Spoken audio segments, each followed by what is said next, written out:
ಸಂಬಂಧ ಮುರಿದಾಕ್ಬಿಡಿ.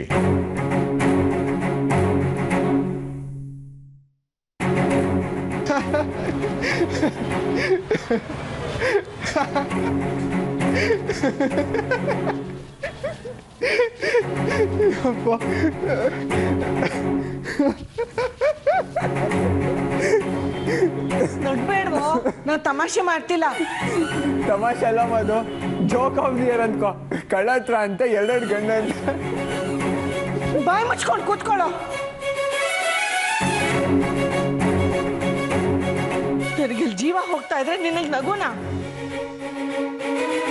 ಶಾಸ್ತ್ರಿಗಳು ನಮ್ಮ ಮನೆಗೆ 30 ವರ್ಷದಿಂದ ಭವಿಷ್ಯ ಹೇಳ್ತಿದ್ದಾರೆ. ಯಾವತ್ತೂ ಸುಳ್ಳಾಗಿಲ್ಲ. ಈ ಸಲ ಸುಳ್ಳಾಗೋದಿಲ್ಲ ಅಂತ ಏನಮ್ಮ ಗ್ಯಾರಂಟಿ?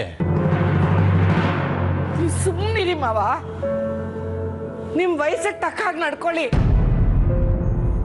ಆ ಹುಡುಗಿಗೆ 2 ಸಂಬಂಧ ಬೆಳೆಯುತ್ತಂತೆ.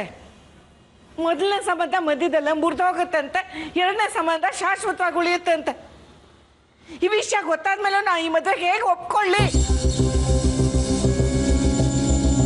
2ನೇ ಸಂಬಂಧ ಶಾಶ್ವತ ಅಂತ ಅಂದ್ರೆ ಶಾಸ್ತ್ರಿಗಳ ಪ್ರಕಾರನೇ ನೋಡಿದ್ರು ಶಾಲಿನಿ ಜೀವನದಲ್ಲಿ ನನ್ನ ಮಗನೇ 2ನೇ ವ್ಯಕ್ತಿ. ಅಂದ್ರೆ ಇವನೇ ಅವಳ ಜೊತೆ ಕಡೆಯವರೆಗೂ ಇರ್ತಾನೆ.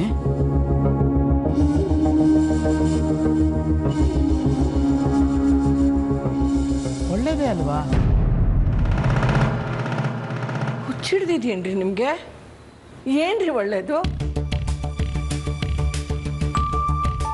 ನನ್ನ ಮಗನ್ ಬಿಟ್ಟು ಇನ್ನೊಬ್ಬನ್ ಕಟ್ಕೋತಾಳೆ ಅಂತಂದ್ರೆ ಆ ಹುಡುಗಿ ಬಗ್ಗೆ ತಿಳಿದು ಅವಳು ನಮ್ಮನೆ ಸೊಸೆ ಮಾಡ್ಕೋಬೇಕಾ? ಮಾಮ್, ಶಾಲಿನಿ ಅವ್ರ ಬಗ್ಗೆ ಹಗುರವಾಗಿ ಮಾತಾಡಬೇಡ. ಅವ್ರು ನನ್ನನ್ನು ಬಿಡೋಕ್ಕೆ ಸಾಧ್ಯನೇ ಇಲ್ಲ. ನಂದು ಅವ್ರದ್ದು ದೇವ್ರು ಕೂಡಿಸ್ತಿರೋ ಸಂಬಂಧ. ನಾವು ಯಾವತ್ತೂ ದೂರ ಆಗಲ್ಲ. ಬದುಕಿರೋವರೆಗೂ ಜೊತೆಲೇ ಬದುಕಿರ್ತೀವಿ. ಬದುಕಿದ್ರೆ ತಾನೇ ಜೊತೆಲಿರೋದು.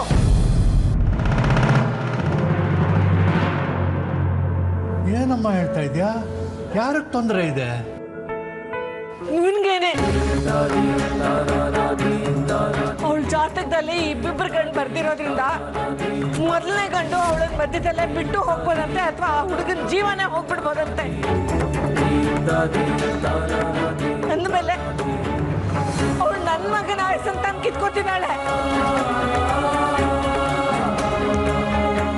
ನನ್ನ ಮಗನ ಜೀವನ ಕಿತ್ಕೋತಾಳೆ ಅಂತಂದ್ಮೇಲೆ ಅಂತ ಹಿಂಸೆನ ನಮ್ಮನೆ ಸೊಸೆ ಹೇಗ್ರಿ ಮಾಡ್ಕೊಳ್ಳೋದು?